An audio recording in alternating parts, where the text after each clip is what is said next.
Rakesh ji, welcome back to the podcast. How are you doing? I'm doing well, Abhijit ji. Hope it's the same with you. Absolutely very well. So SayeNvest launched on March 1st this year in India. How has the story been thus far? So, on the good side, we have seen tremendous tractions. Post our launch, we have seen that our news has been picked up by the leading print media and social media, and a whole lot of influencers in one way or the else. They have published in their own way. Some of them has bisected the entire process and thought process in their own convenient way and put it across. But the best part is that we have seen the very good tractions. We have seen the good outcomes. People wanted to meet us in London. Few traveled to London and few wanted us to come and meet us here. This is quite evident that within 45 days I'm back in India again. SayeNvest has a long and big plans for India. Long plans from the perspective of that we want to remain in India for a longer period. We would not like to be seen as fly-by-night operators.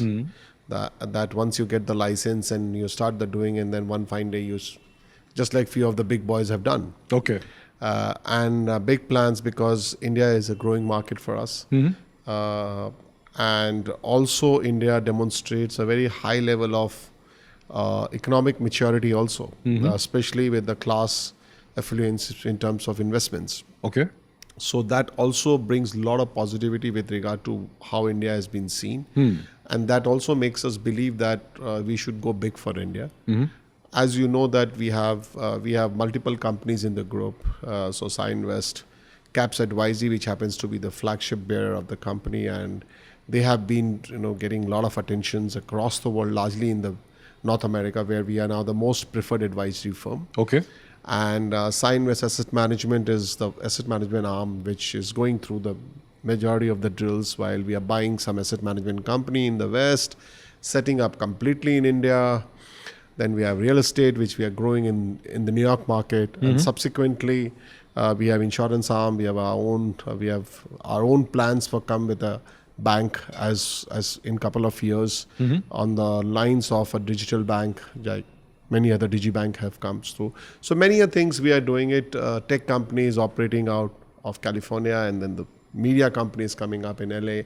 So a lot of things we have seen, but in context to India, I think these two or three are now gaining the momentum. Both SayeNvest Caps Advisory, where we try to raise big ticket funds for institutions, and then the asset management, where we would like to look at small ticket investments ourselves through our own fund, and real estate, where we would like to play a major role as deployer. So this is what has been shaping up good for us. Okay.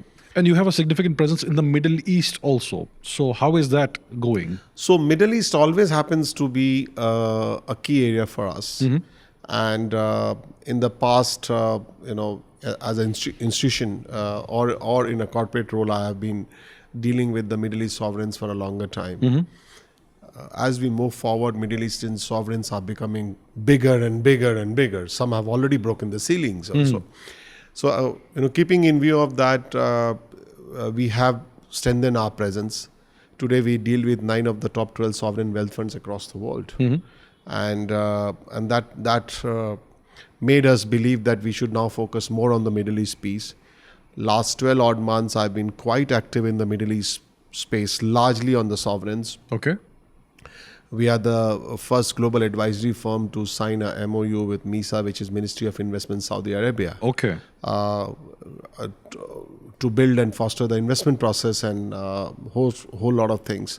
So that is what has given us an access to the entire PIF and Aramco teams and a whole lot of other people. Subsequent to that, I was in Qatar Economic Forum, where I had wonderful meetings with the finance ministers of both Qatar and Saudi Arabia, and then subsequently with the chief of QIA and Brookfield's chief and many other people on the similar part who have expressed interest to explore possibilities of working with us. And largely they all look at India as their prime market. I see. So that is how we have been strengthening ourselves post the signing of our association with Saudi Arabia. We are now setting up our own office in Saudi Arabia.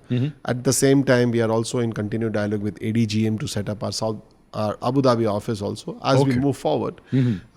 As you know that anyway, setting up an office is a long-term process with a lot of nitty-gritties to be taken care of, largely from the institutional and the regulatory perspective. And we are very clear that we do not want to fall on the wrong side of the regulator. So we're happy to go slow, but we want to ensure that we are firmly on our place. Okay. And as you see, the Middle Eastern sovereigns are very keen to invest in India.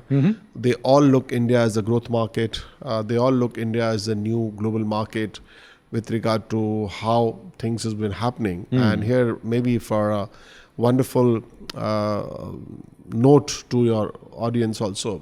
So one of those Middle Eastern super billionaire royal family, and I was sitting with them and we talked about how fast Indians are becoming billionaires. Okay. And he laughed it out and he said, I'm not surprised. And I said, why so? Because India is now producing the highest number of billionaires as we move forward, and especially look at the billionaires. At 35, 39 people are billionaires. He said, because India, the kind of consumer market you have, even if you make one good product and you charge only $10 annually, within 2 weeks you'll become a billionaire. So this is how, if you really see what the Middle East people see, that if they back a wonderful techie or a tech opportunity who has got a better opportunity, then they see that the growth is phenomenal in couple of multiples in maybe 12 to 24 months based on the product and the consumer needs. So Middle East has been quite active. We have now signed with Saudi Arabia. Now we are looking forward to signing with both Qatar and UAE as we move forward. And then maybe gradually we'll build up with other neighboring partners like Kuwait and Oman also. So that's our long way story for the Middle East. But we see Middle East as a big key player going forward for Indian investments. Right. So today it's the 6th of May, I believe. It's less than 24 hours since the results came out, 2024 general elections. Are you surprised by the results, and how do you see that affecting India's growth story going forward? See, from the West perspective, because I stay there and my preference goes between London and New York. That's where I travel quite actively. Right. The West had a different perspective about Indian elections. Okay. They were expecting much different things. Okay. And from the West, there were few institutions also who had vested interest about the Indian elections. Okay. Both sides of the story, and everything has a both sides. So we have to be fair enough to take both sides story and not to be judgmental. From the West perspective, they were very keen that Prime Minister Modi comes back. Okay. So that the economic policy continuation remains the same. Economic growth story remains the same. And what seeds he has sowed in last 10 years continues to be the same. That was the West expectations. Come the result. And the result definitely was not as expected, on the expected lines for the ruling party and the ruling dispensation. But also, I think the undercurrent was very different before the elections. And to be fair to the other parties also, that they raised whatever points they could raise. And some of the points we could disagree in terms of change of constitution. Nobody can change the constitution in India. Despite knowing that the constitution of India has already been changed by almost 73 times in the history now. But then elections are elections, emotions are emotions. And maybe whatever result has happened, we have to take it into stride and move forward. And the only thing the West is, with the people I've spoken in last 48 hours are somewhere not, very happy or jubilant kind of it, but they are also happy with the point that, okay, Prime Minister Modi is coming again. Yes. So somehow they do believe that economic policies would continue. Majority of the West country are least interested of your domestic politics. Of course. Barring few of the thing who are fueling this anger for their vested interest. Yes. But majority of them on an institutional side, on the financial institution side, or private equity side, or bigger global players who remain apolitical for their own reasons or for whatever reasons they could be. But largely, I would say that they are one way. The consolation is that PM is coming back, and they would like to see that the policy continues.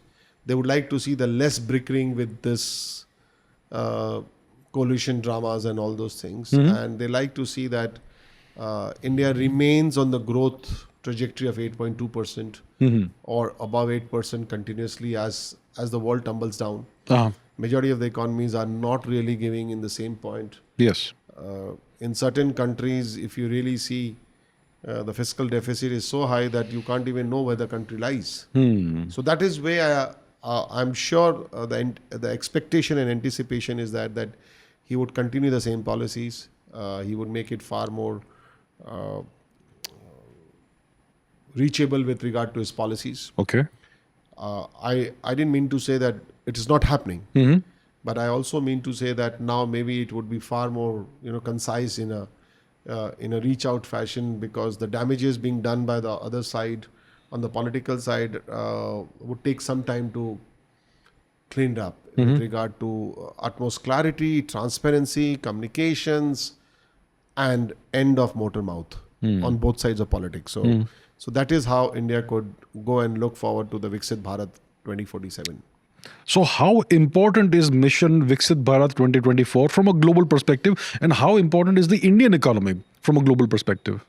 See, from the Viksit Bharat is largely for Indian perspective, keeping in terms of 100 years of independence. Yes.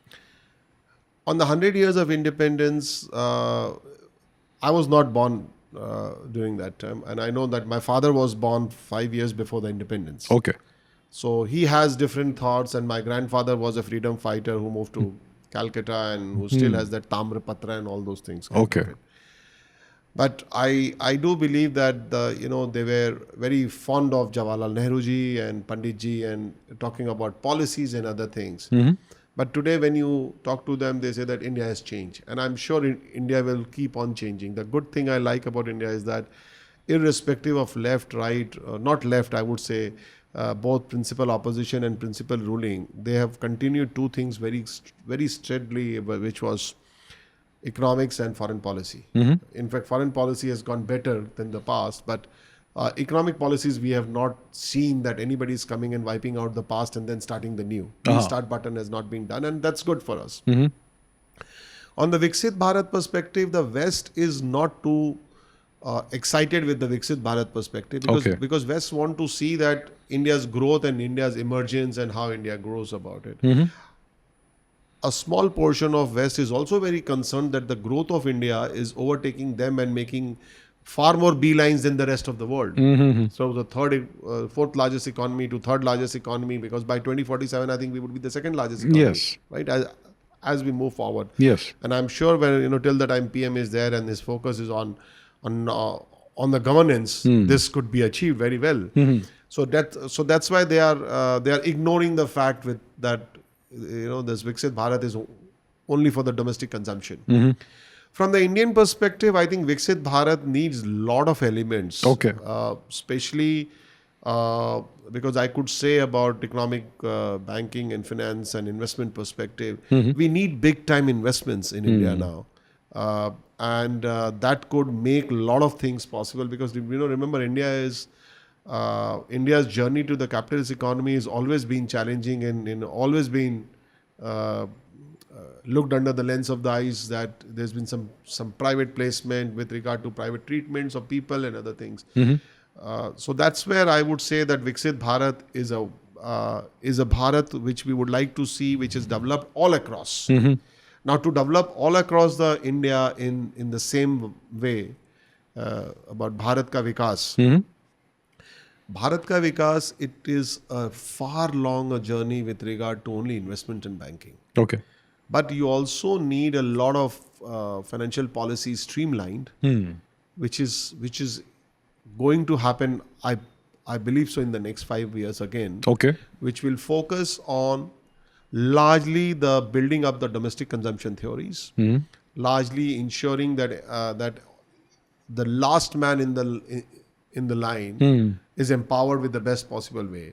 Now, when you have such a cutthroat political compulsion and competition both, at every regional level, at every village level, it's very difficult for Prime Minister's policy to reach to that last end. Either if it is a ruling dispensation of both center and state, then it might reach earlier than the rest. But if the other, then it will take a much longer way, because the other party would try to see this as an opportunity for the ruling dispensation to grow. So the other opposition party would like to stop it in their best possible way or delay it. I don't think stopping would be largely a perspective, but maybe dealing is a perspective. So Viksit Bharat is a wonderful project, I would say. And I think PM and his team has done a fabulous job in terms of identifying that what they need to do. But to make sure that it happens, a lot has to be done largely on the financial side. So that is because anything you do, you would need funding.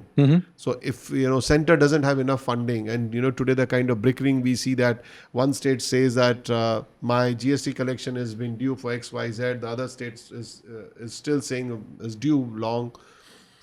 But everybody talks about the center giving them the money. But nobody talks about that how they are spending the money. And in certain states, if you see the huge debt, with that kind of debt, I don't know, I cannot keep on naming states, because then I would be seen as biased to A state or B state. Yeah. But I would definitely say that your audience who is going to listen to us would, and they all are very matured audience, so I'm sure they all will do their homework to say that which state has got what kind of deficit with regard to current position. So it's very good to demand from the center, which is a right, and they should do it. There's no harm in that. But at the same time, they also have to look back that with their freebies and other things, they are going to cost the exchequer badly. Yes. And I don't know, maybe when will this country change with regard to freebies? And here I would like to, because I've seen your audience have huge audience which said about that we should talk in Hindi also.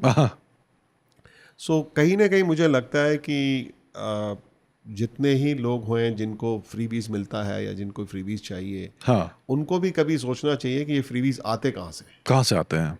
ये freebies आते हैं आप और हम. मैं तो खैर India में टैक्स पेयर नहीं हूँ, बट जो लोग इंडिया में टैक्स पेयर हैं, ये वो लोग हैं जो दूसरे लोगों के फ्रीबीज को पूरा करते हैं. सो कहीं ना कहीं वो फ्रीबीज वाले भी कभी सोचेंगे कि भाई हमको ए पार्टी, बी पार्टी, सी पार्टी जो भी फ्रीबीज दे रही हैं, वो फ्रीबीज पहले तो हमें ये देखना है कि वो फ्रीबीज स्टेट में आएंगे कहाँ से, ठीक है, और उसके बाद वो फ्रीबीज का कॉस्ट क्या होगा.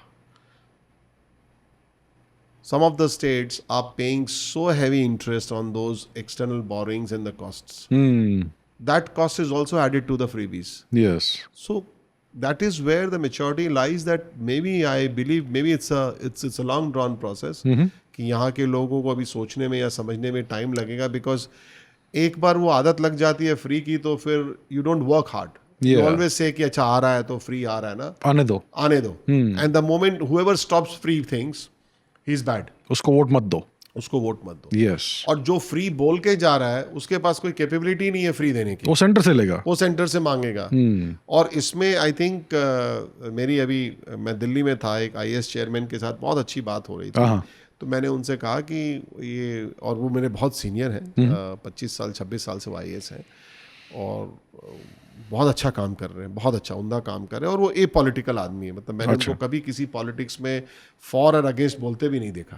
मैं उनको आज लगभग 11-12 साल से जानता हूँ पर्सनली. तो हमारी ये भी 23 मई को दिल्ली में मैं उनको मिला और लंच पे, तो हमारी बात हो रही थी. तो उन्होंने बड़ी अच्छी बात कही. उन्होंने कहा कि आज देश को ये देखना है कि आप 2 आदमी हैं यहाँ पे, एक के पास 100 रुपया है और जो बोलता मैं एक दिन 10 बिलियन बांटूंगा, और एक के पास 2 बिलियन है, वो बोलता मैं 10 बिलियन बांटूंगा. तो ये जनता को देखना है कि 100 वाला 10 बिलियन कर सकता है कि नहीं, या 2 वाला 10 बिलियन कर सकता है कि नहीं.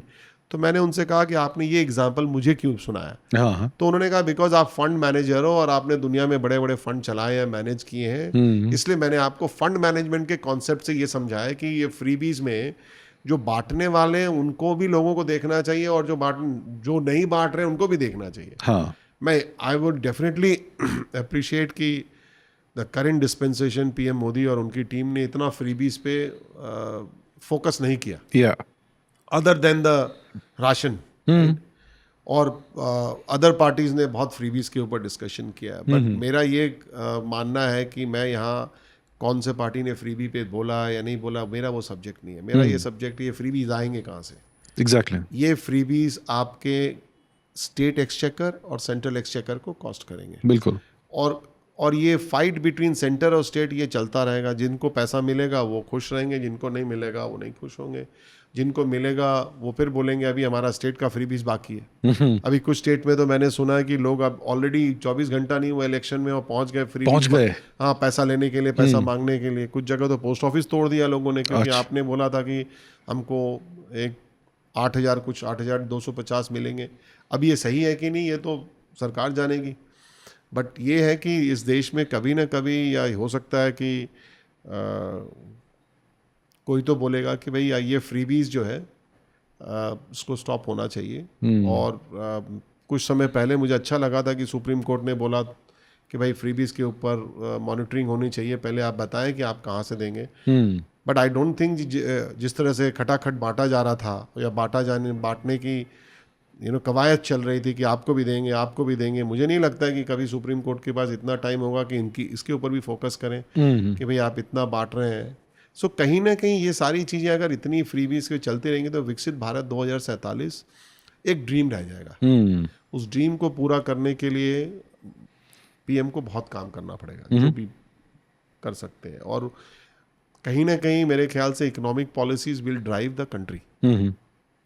आज दुनिया में लोग बोल रहे हैं कि the next war will not be on the oil और anything else. The next war will be economical warfare, which is going on. It's actually going on, yes. It's already going on. And I think somewhere we need to understand that if you want to make India a big country, a independent country, we are independent, but in terms of financial independence, Yes. We need to take a much harder road. We need to unwantedly may prefer an anarchist role, Okay. which may not be a preferred option. But sometime to focus on the governance rule, you might have to take a hard step. So I think until unless government cooperates also with the states, definitely with all ruling parties, and tries to build a consensus on the freebies. Otherwise, एक तरफ हम investment लाएंगे, investment होगा, but कहीं ना कहीं वो freebies के ऊपर नहीं चल पाएगा। So that is where the fiscal deficit is going to hit, because there are a lot of other things, GDP के ऊपर भी इफेक्ट पड़ता है। लेकिन आप अगर जो वोट देने वाले जो गांव में जो जिस किसी गांव में वोट देने जा रहे हैं, आप उनको जीडीपी के बारे में पूछेंगे, वो समझ नहीं पाएंगे क्योंकि शायद वो नहीं समझ पा रहे हैं या उनको नहीं समझाया जा रहा है, जो भी कारण हो। लेकिन वो ये तो उनको कोई तो समझाएगा, आज नहीं कल नहीं परसों, कि भाई ये फ्रीबीज जो है आप हमें आप ना दें, क्योंकि इसके ऊपर ही हमारा नुकसान है, देश का नुकसान हो रहा है। बिल्कुल। और आई एम श्योर आप हो, हम हो, और आपके ऑडियंस हो, और हमारे मित्र हो, हम कोई नहीं चाहते देश का नुकसान हो, कोई भी नहीं चाहता है, चाहे वो इस साइड का हो, चाहे वो उस साइड, कोई भी साइड का हो। बट अगर नहीं चाहने और नहीं करने में दोनों अलग अलग चीज़ है। हम नहीं चाहते लेकिन करते हैं। जो सिगरेट पीते हैं उनको वो जानते हैं कि वो अच्छी बात नहीं है, लेकिन करना पड़ता है उनको, वो एडिक्शन है। सो कई बार ऐसा हो जाता है, और इस बार तो मेरे ख्याल से बहुत ज़्यादा हो गया इस चीज़ को लेके, फ्रीबीज को लेके। आई एम श्योर कभी ना कभी the right side of the administration will wake up.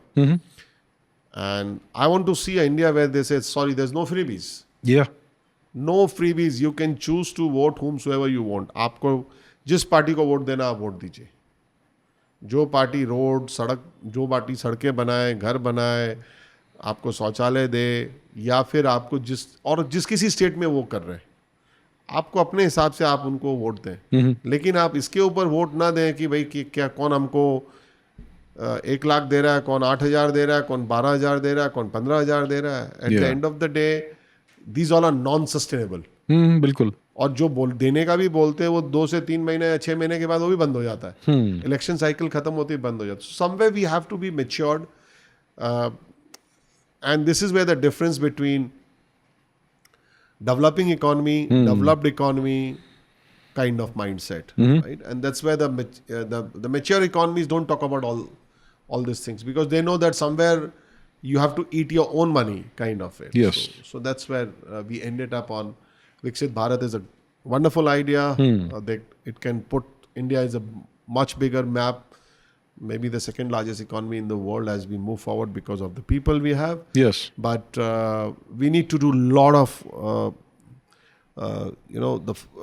in the tech world, we say the front end looks only good when the back end is very strong. Oh, absolutely. Otherwise, the front end will crumble down. Right? And that's where I think we would need a far stronger back end to build around. So, Mr. Modi is now in power, back in power. He's going to be Prime Minister for the next 5 years. What is your wish list of the policy changes that need to be implemented? What things need to be done? See, PM Modi, as far as I know him from the past, I had a pleasure to meet him many a times. And so I know that he has a very strong deliverance plan. I don't know with the coalition drama now going on, how much he would be driving it in that way, because when you have a bargaining going on, you may not be able to do it. As far as wish list is concerned, I think we all from the West see that first of all, what his government did something is that they made Navratnas are real Navratnas. So disinvestment policy is something which I expect PM Modi to drive harder. Okay, what do you mean by the disinvestment policy? So effectively, it means that all the government stakes in the Navratnas, if government has to divest and raise money for that, and that money could be used for roads and other things. So other stocks can be done. As I may have quoted in the past, that the Prime Minister says that the government should run the governance, not the business. Not the business, yes. So the business should be left to people to run the business in their own way, and the government should be taking care of the governance. And that could only be possible when they divest minorities in terms of measure of the Navratnas, and then raise money through the divestment process. Also, maybe make FDI compliant policies a far more, I won't say relaxing, but a far more practical and applicable. Okay. So that would help India to attract more FDIs. As I told you last time also, India remains in the top light of the FDI in terms of inflow. We have, year after year, we are overachieving our previous year's numbers, exceeding better on that. So that way, we need to be mindful that is the only way to do it.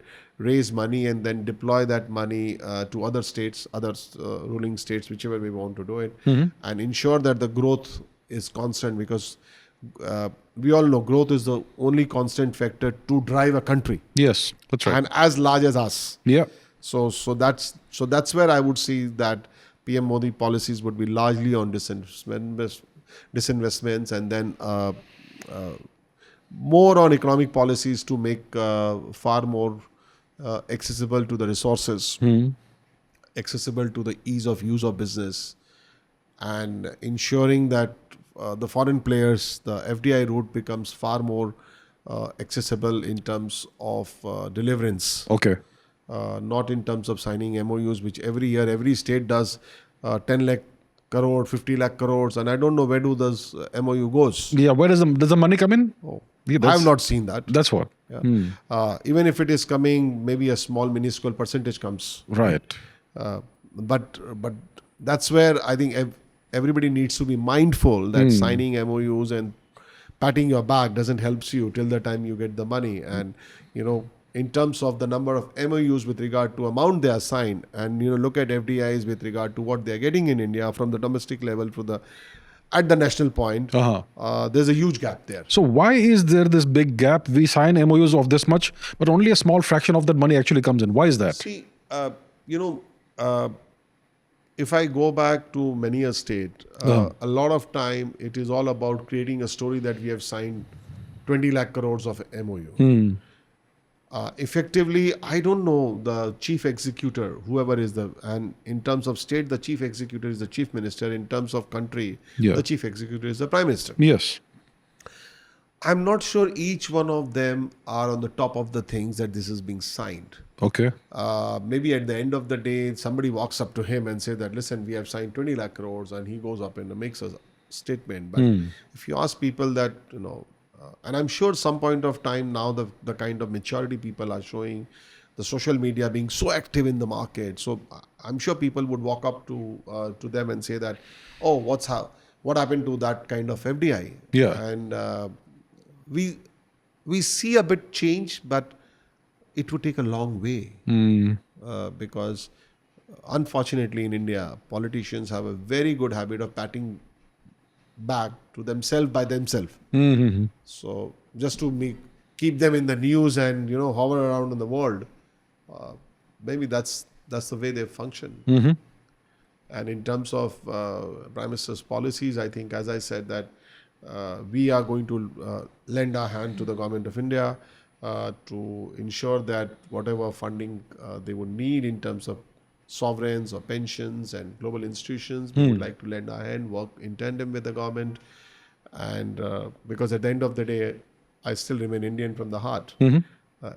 And I would like to contribute to my country in whatever possible way I could do it. Because that's how India needs big time funding. India needs big money. Yes. Because of the projects we need to do it, because of the projects we want to drive it up. We want to show, I'm sure every people from Mumbai would like to see a 32 ring road in and around Worli, kind of it, right?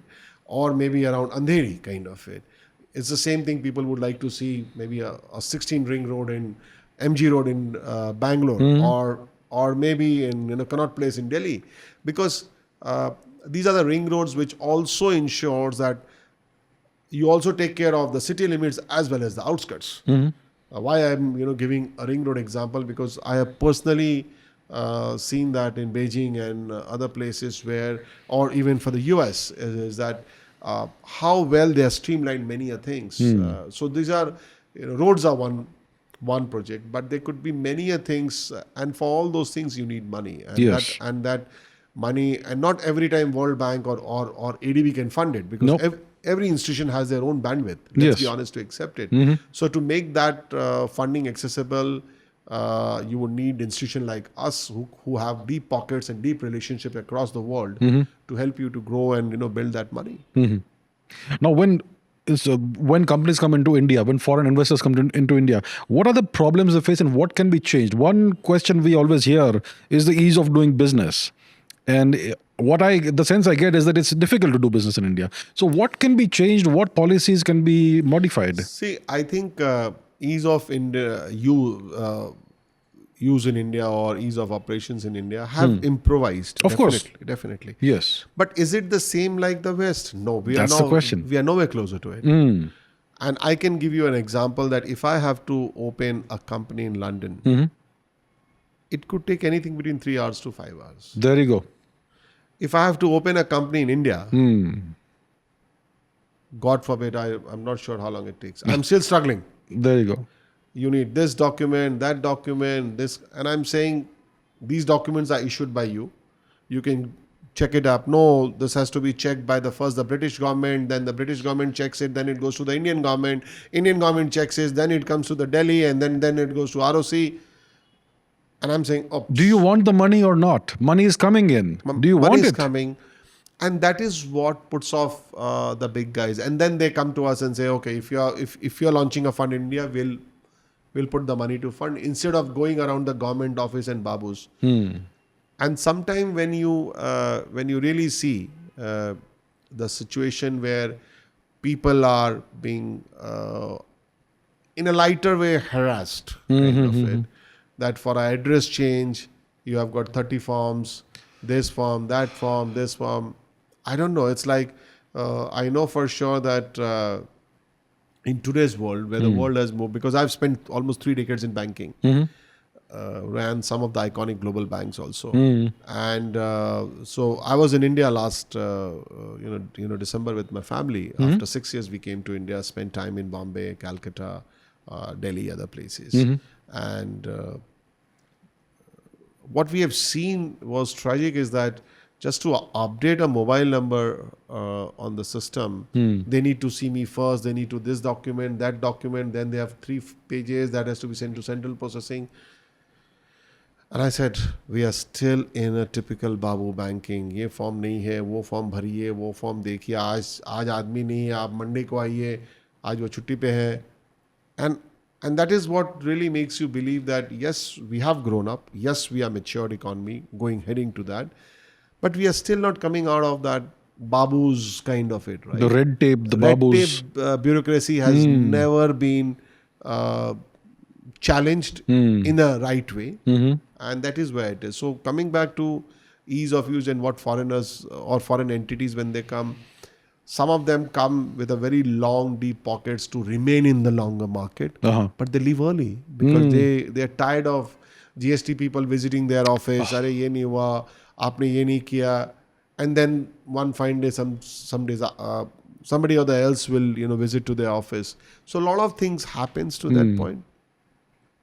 I know these could be streamlined, and I know that some part of the government is trying to do that. Not all the part of the government, because government also understand these things. I'm sure the feedback which I'm giving, they would also be getting it from other people. Yeah, and so that's why they are streamlining it. And I do foresee that it's only a matter of time that they understand that they can get away with so many forms.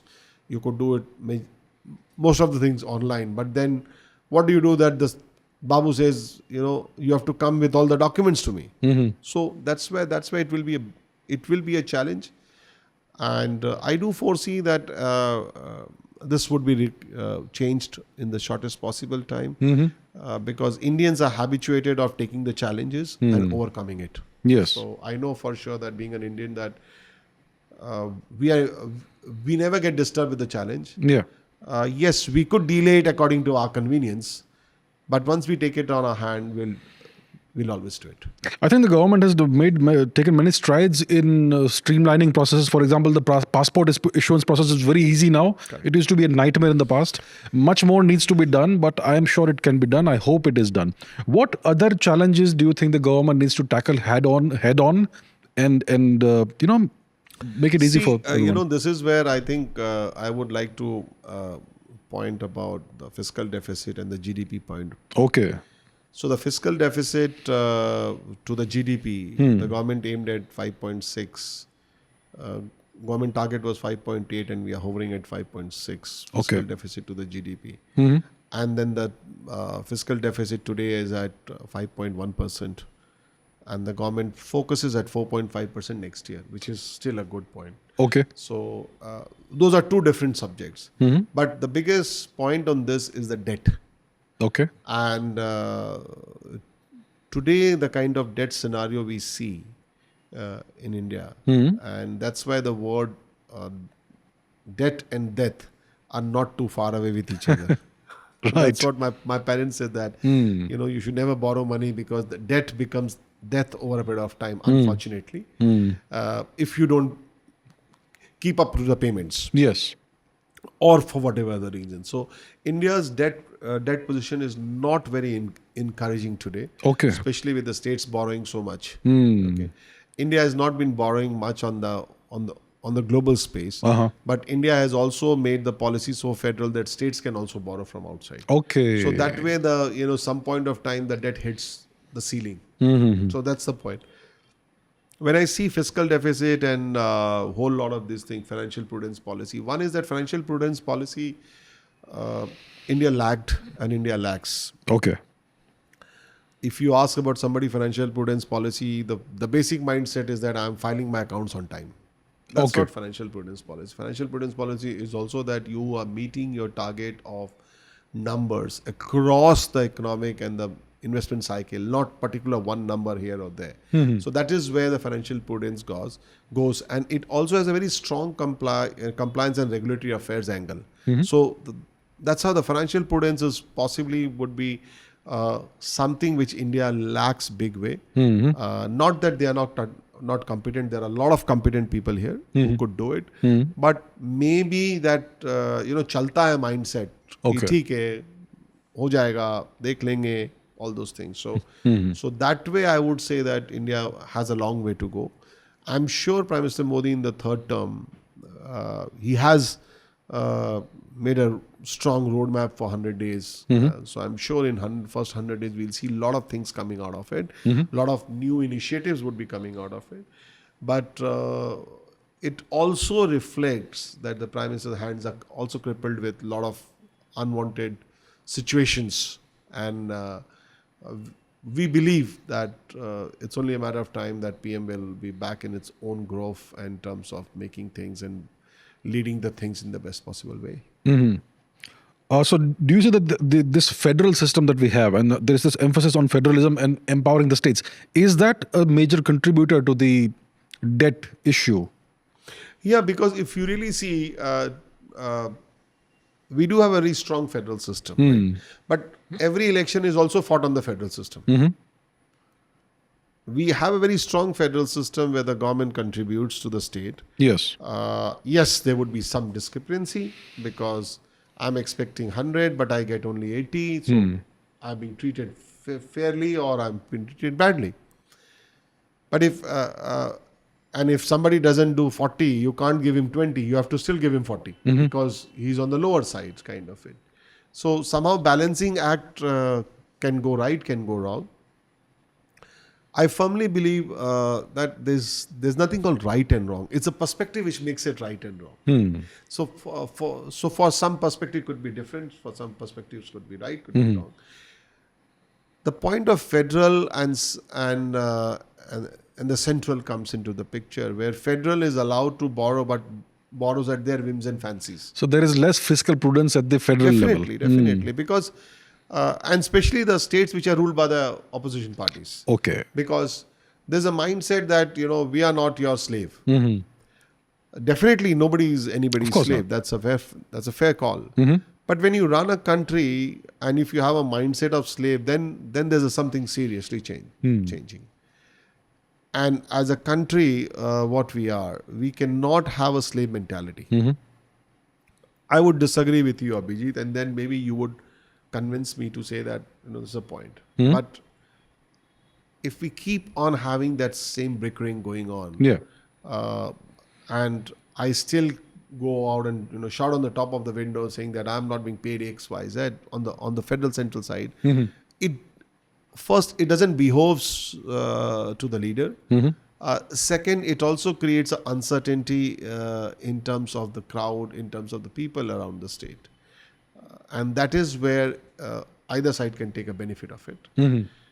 But on the federal point, I think the Prime Minister's side or the government side have reached out to almost all the states in the best possible way. Yes. In certain cases, they have been able to accept the demands in some bargaining tools in one way or the else. In certain cases, not. So we would have difference of opinion on that. But largely, I don't see too much of situation going bad on the federal versus central. Only thing is that every federal state needs to be accountable to the central money, which they don't do. They say, we have sent, our secretaries will go. So that is where something I think the federal and the central needs to work it out. That because when we go back to our own life, corporate lives, for whatever we are claiming, we have to prove. We have to submit the document that why we are claiming X, Y, Z. We can't say that, sorry, I can't recollect I've spent 1,000 rupees somewhere. Okay. Right? Yeah. That doesn't work, sir. That is what PM has been demanding, is that if center gives you 1,000 crores, you have to give me the documentary evidence that where it has been used. That's fair enough, isn't it? Now, if you ask it, and there are so many states who say, I will not provide you. But you can't stop the money. So the government says, fair enough, if I provided you 5,000 crores and you are only able to provide me 1,000 or 2,000 crores, 3,000 crores, you can't provide me. Sorry, I can't give you any more. Now, the government is right to do that. But it has been perceived that the government is stepping into the federal state's jurisdiction subject. Or or the subject states should be handling it. So that is where I think it would remain a challenge. So maybe there should be more accountability, and maybe the states should realize that after all, we are one nation, and you cannot, for the sake of antagonizing the center, you cannot hurt the countries and its interests, right? I think this is where I picked up a wonderful line in New York in the metro subway, which says that you can hate the country.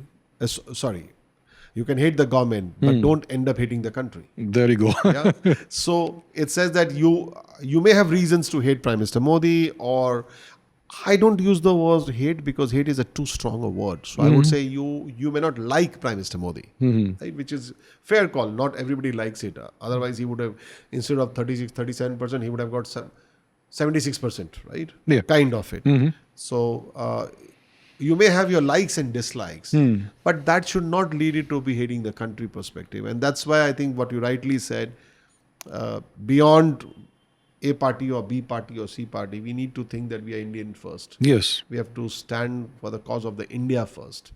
Today, if you really see from the West, India has become the most strongest country in that lot. India has so much of power that they can dictate terms, not in that same way, but their thoughts are being considered as important as an instructions. Globally, West, if you really see, they see Prime Minister Modi as a very strong leader coming out of India, and that at times they find it intimidating also, but they know that India is here for longer. So, good, bad, ugly, we do see a very strong buzz from the West to the India. Now, Mr. Modi is in charge of a coalition government. Do you see that kind of weakening his power? Will he be able to compromise in certain things? करना पड़ेगा, क्योंकि क्या है कि prime minister Modi जब से गुजरात में थे, गुजरात से जब दिल्ली आए 2019 तक, उन्होंने एक संपूर्ण बहुमत की सरकार चलाई है. ये पहली बार ऐसा हुआ है. He did not get full majority. बिल्कुल. और मेजॉरिटी क्यों नहीं मिला, कैसे हुआ, इसके ऊपर तो मेरे ख्याल से मेरे से बड़े बड़े लोग सुबह से शाम ज्ञान दे रहे हैं. और मैं सबकी इज्जत करता हूँ, सबकी बातें शायद सही भी होंगी, और मैं अभी बोलूँगा तो शायद बहुत लोग बोलेंगे आप तो इंडिया में रहते ही नहीं हो. But just to let you know, मैं I came to India before the elections. Okay, ठीक है. I cannot disclose why I am here, but there were strong reasons. I was here for a longer reason. So Prime Minister Modi, who's accustomed to a brute majority kind of it, for him to run a coalition government will always be a challenge. Yes. And in the changing scenario, the partners would be demanding a much higher piece of flesh kind of it. Certainly. So that they can run their governance part. Now, how much PM will accede to it, I doubt on that. Because remember, BJP has 240. Yes. If I'm not wrong. And it has been seen that the party which has got 15 or 16 or 12 MPs are dictating terms to 240. Yes. While we have seen a history where P.V. Narasimha Rao was able to run his entire government on 255 MPs. He was able to get some people switching this, that, every vote, there will be some people coming here, coming there, but ideally he had only 255 people as a member of parliament. But then the opposition was so fractured that nobody could come together. And what situation we have today was not there.